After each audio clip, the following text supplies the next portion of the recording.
নমস্কাৰ আপোনালোকক স্বাগতম জনাইছো আজিৰ ভিডিঅ'টোলৈ ইতিমধ্যে আপোনালোকে গম পাইছে ইতিমধ্যে এলপি ইউপিৰ এডভাৰটাইজমেন্ট প্ৰকাশ পাইছে আৰু লগতে গ্ৰেজুৱেট টিচাৰ আৰু পোষ্ট গ্ৰেজুৱেট টিচাৰৰ জিটেট কাম ৰিক্ৰুটমেন্ট টেষ্ট হ'ব তাৰো এডভাৰটাইজমেন্ট প্ৰকাশ পাইছে ইতিমধ্যে আমি আগৰ ভিডিঅ'ত এলপিৰ বিষয়ে সবিশেষ দিছিলো আজি ইউপিৰ বিষয়ে কেইটামান কথা আপোনালোকৰ আগত জনাব বিচাৰিছো অতি গুৰুত্বপূৰ্ণ আমি কথা কেইটা লৈ আহিছো আপোনালোকে আমাৰ চেনেলটো যদি এতিয়ালৈকে সাবস্ক্ৰাইব কৰি দিয়া নাই এতিয়াই সাবস্ক্ৰাইব কৰি দিব নাপাৰিব কিয়নো আমাৰ চেনেলত শিক্ষা সম্বন্ধীয় চাকৰি সম্বন্ধীয় আৰু বিশেষকৈ টেট সম্বন্ধীয় বা শিক্ষা বিভাগৰ চাকৰিসমূহৰ বিষয়ে ভিডিঅ' দি থকা হয় আহকচোন আজিৰ ভিডিঅ'টোৰ মূল কথাখিনি লৈ আগবাঢ়ো আজিৰ ভিডিঅ'টোৰ মূল কথাকেইটা হৈছে এলপি ইউপিৰ ভিতৰত ইউপিৰ 1750টা পদৰ এডভাৰটাইজমেন্ট প্ৰকাশ পাইছে আৰু এলপিৰ 38টা পদৰ বিজ্ঞাপন প্ৰকাশ পাইছে আৰু এই ভিডিঅ'টোত আলোচিত বিষয়বোৰ হৈছে কাট অফ কেনেকুৱা যাব নতুন সিটেট প্ৰাৰ্থীয়ে সুবিধা পাবনে এই এডভাৰটাইজমেন্টত আৰু বেটাৰমেন্ট এছওএছ মাৰ্কস ইনভ্যালিড হ'ব নেকি কেনেকৈ এছওএছ মাৰ্কস যোগ কৰা হ'ব এই গোটেই কথাখিনি ভিডিঅ'টোত সবিশেষ লৈ আছো প্ৰথমে আমি এডভাৰটাইজমেন্টটো চাই লওঁ আহকচোন এইটো হৈছে ডিটাবলি ইউপিৰ যেটো এডভাৰটাইজমেন্ট এই এডভাৰটাইজমেন্ট ইয়াত লিখা আছে 1750টা পদ আছে আৰু ইয়াতে যেটো পেবেন দিয়া আছে পেবেনটো দিয়া আছে 14000 ৰ পৰা 70000 পৰ্যন্ত আৰু বাকি আদাৰ এলাউন্সেস বিলাক ইয়াত দিয়া আছে তাৰ পিছত আছে ইয়াত 2 নম্বৰ পইণ্টটো আছে এটেড বা সিটেড ক্যান্ডিডেটে ইয়াত এপ্লাই কৰিব পাৰে আৰু ল্যাঙ্গুৱেজ 1 আৰু ল্যাঙ্গুৱেজ 2 যদি কোনো সাবজেক্ট থাকে আৰু যদি মিডিয়ামটো যদি একে হয় তেতিয়া সেই ক্ষেত্ৰত এপ্লাই কৰিব পাৰিব অৰ্থাৎ যদি কোনো এজন ক্যান্ডিডেটৰ ল্যাঙ্গুৱেজ 1ত আসামিজ থাকে আৰু ল্যাঙ্গুৱেজ 2ত ইংলিশ থাকে তেওঁ যদি ল্যাঙ্গুৱেজ 1ত আসামিজ আছে যেহেতু তেওঁ যদি অসমীয়া মিডিয়ামত এপ্লাই কৰিব বিচাৰে তেওঁ অসমীয়া মিডিয়ামত এপ্লাই কৰিব পাৰিব তেওঁ যদি ল্যাঙ্গুৱেজ 2টো আসামিজ থাকে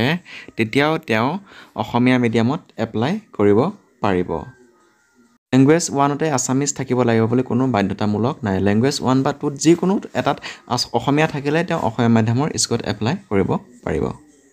তাৰপিছত যেটো অনলাইন এপ্লাই ডেট সেই অনলাইন এপ্লাই ডেটটো দিয়া আছে এটো স্টাৰ্ট হ'ব 2 জানুৱাৰীৰ পৰা 2 ফেব্ৰুৱাৰী পৰ্যন্ত সম্পূৰ্ণ এক মাহ সময় দিয়া হৈছে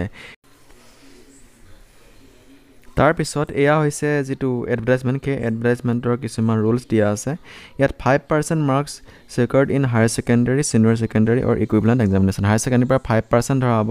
ইউপিৰ বাবে assistant teacher for upper primary school assistant teacher বাবে এইখিনি eligibility তাৰপিছত graduate from any UGC recognized university তাৰ পৰা 5% ধৰিব তাৰ পিছত টুয়াৰ ডিপ্লোমা ডিগ্ৰী বা বিএড ৰ পৰা ধৰিব ডিএলএড বা বিএড ৰ পৰা ধৰিব 5% আৰু ডিএড ৰ পৰা ধৰিব 5% আৰু টেটৰ পৰা 80% ধৰা হ'ব আৰু অন্যান্য যিখিনি কোৱালিফিকেশন থাকিব এক্সট্ৰা কাৰিকুলাম সেই তাৰ পৰা ধৰিব 5% যদি কাৰোবাৰ আছে আৰু ঠিক এৰে সায়েন্সৰ ক্ষেত্ৰটো তেওঁ সায়েন্স গ্ৰেজুৱেট হ'ব লাগিব আৰু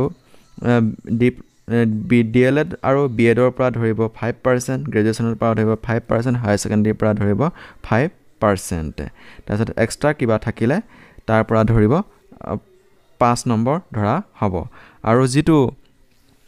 টেটৰ পৰা ধৰা হ'ব 80% টেটৰ পৰা 80% ধৰা হ'ব এলপিত আছিল 85% টেটৰ পৰা টেটৰ যেটো পাৰ্সেন্টেজ সেই পাৰ্সেন্টেজটোৰ পৰা 85% আছিল এলপিত আৰু এটা ইউপিত ধৰা হৈছে 80% টেটৰ যেটো পাৰ্সেন্টেজ এটাতে হওক বা সিটেতে হওক আৰু এই ইউপিৰ ক্ষেত্ৰত বিএড ডিগ্ৰী হলো প্ৰযোজ্য হ'ব আৰু ডিএলএড হলো প্ৰযোজ্য হ'ব আৰু লগতে সায়েন্স টিচাৰৰ পিছতে বহুত দিনৰ মত হিন্দী টিচাৰ আজি এডভাৰটাইজমেন্ট সেই হিন্দী টিচাৰ এডভাৰটাইজমেন্ট ওলাইছে সেয়ে যিসকলে হিন্দী টিচাৰৰ বাবে অপেক্ষা কৰি আছিল তেওঁলোকৰ বাবে এটা অতি ভাল খবৰ এবাৰ বহুত দিনৰ মত হিন্দী টিচাৰ পোষ্ট ওলাইছে এয়া আছিল যেটো এলপি ইউপি যেটো এডভাৰটাইজমেন্ট সেই এডভাৰটাইজমেন্টৰ কিছু কথা ইয়াৰ লগত আৰু কেইটামান অতি গুৰুত্বপূৰ্ণ কথা আছে এবাৰ যেটো এছওএছ মাৰ্কস সেই এছওএছ মাৰ্কস কেনেকৈ ধৰা হ'ব ইয়াৰ ক্ষেত্ৰতো কিছু খালখলনি হৈছে এছওএছ মাৰ্ক যেতে বেটাৰমেন্ট দিওতে আগতে তেওঁলোকৰ যেটো সাবজেক্ট আছিল সেই সেম সাবজেক্ট বেটাৰমেন্টত থাকিব লাগিব সেই মাৰ্কটোহে ধৰা হ'ব যদি বেটাৰমেন্টৰ সাবজেক্ট বেলেগ আৰু আগৰ সাবজেক্ট বেলেগ তেনেকুৱা মাৰ্কস ধৰা নহব ইয়াৰ উপৰি বেটাৰমেন্ট দুবাৰ তিনিবাৰ চাৰিবাৰ পাঁচবাৰ লৈকে কিছুমানে দিয়ে কিন্তু এইবাৰ প্ৰথম যেটো বেটাৰমেন্ট দিব তাৰ পৰা যেটো মাৰ্কস ইমপ্ৰুভ হ'ব সেইটোহে ধৰিব পিছৰগিটা নধৰিব পাৰে তেনেকুৱা এটা সম্ভাৱনা আছে ইয়াৰ পিছৰ কথাটো হৈছে নতুন চিটত প্ৰাৰ্থীয়ে সুবিধা পাবনে হয় নতুন চিটত প্ৰাৰ্থীয়ে সুবিধা পোৱাৰ কিছু সম্ভাৱনা আছে যিহেতু আগৰ যিবিলাক এডভাৰটাইজমেণ্ট আছিলে সেই এডভাৰটাইজমেণ্টতো নতুন প্ৰাৰ্থীক সুবিধা দিবৰ বাবে কেইদিনমান দিন আকৌ পিছুৱাই দিয়ে ঠিক সেইদৰে এইবাৰ পিছুৱাই দিয়াৰ সম্ভাৱনা আছে যিহেতু জানুৱাৰীতে পৰীক্ষাটো হ'ব চিটেট পৰীক্ষা সেয়ে এইবাৰ পিছুৱাই দিব পাৰে সেইকাৰণে যিসকলে পৰীক্ষাৰ প্ৰস্তুতি চলাই আছে তেওঁলোকে যাতে সুন্দৰকৈ চিটেটৰ পৰীক্ষাটো দিয়ে আৰু লগতে কাট অফ কেনেকুৱা যাব হয় কাট অফ যথেষ্টখিনি যোৱাৰ সম্ভাৱনা আছে আৰু ইউপিৰ ক্ষেত্ৰত সবতকৈ হাইয়েষ্ট কাট অফ যায় ঠিক সেইদৰে এইবাৰো কাট অফ হাইয়েষ্টে যাব কিন্তু এইবাৰ টেটৰ মাৰ্কছৰ ওপৰত গুৰুত্ব দিয়া হৈছে একাডেমিক্স মাৰ্কছৰ ওপৰত ইমান গুৰুত্ব দিয়া নাই এবাৰ টেটৰ মাৰ্কছৰ ওপৰত গুৰুত্ব দিয়া হৈছে সেয়ে এইবাৰ যথেষ্টখিনি কাট অফ যোৱাৰ সম্ভাৱনা আছে কিন্তু ইয়াৰ যিটো আগতকৈ এইবাৰ একদম খলনি হ'ব আগতে যেনেকুৱা যিসকল প্ৰাৰ্থীয়ে পাই আছে যিসকল একাডেমিক্স মাৰ্কছ ভাল আছিলে তেওঁলোকে চাকৰি পাবলৈ সক্ষম হৈছিলে কিন্তু এবাৰ যাৰ টেটত মাৰ্কছ বেছি তেওঁলোকে চাকৰি পাবলৈ সক্ষম হ'ব সম্পূৰ্ণ বিপৰীত হ'ব কিন্তু কাট অফ এবাৰ যথেষ্টখিনিয়ে যাব যিহেতু ইউপিত হাইয়েষ্ট কাট অফ যায় পৰৱৰ্তী সময়ত আমি কাট অফৰ বিষয়ে সুন্দৰকৈ ভিডিঅ' আপোনালোকৰ আগত লৈ আহিম আপোনালোকে আমাৰ চেনেলৰ লগত জড়িত হৈ থাকিব আজিলৈ ভিডিঅ'টো ইমানতে সামৰণি মাৰিছোঁ এনেকুৱা ধৰণৰ ভিডিঅ'সমূহ পাই থাকিবলৈ আজি আমাৰ চেনেলটো ছাবস্ক্ৰাইব কৰি দিব নাপাহৰিব ধন্যবাদ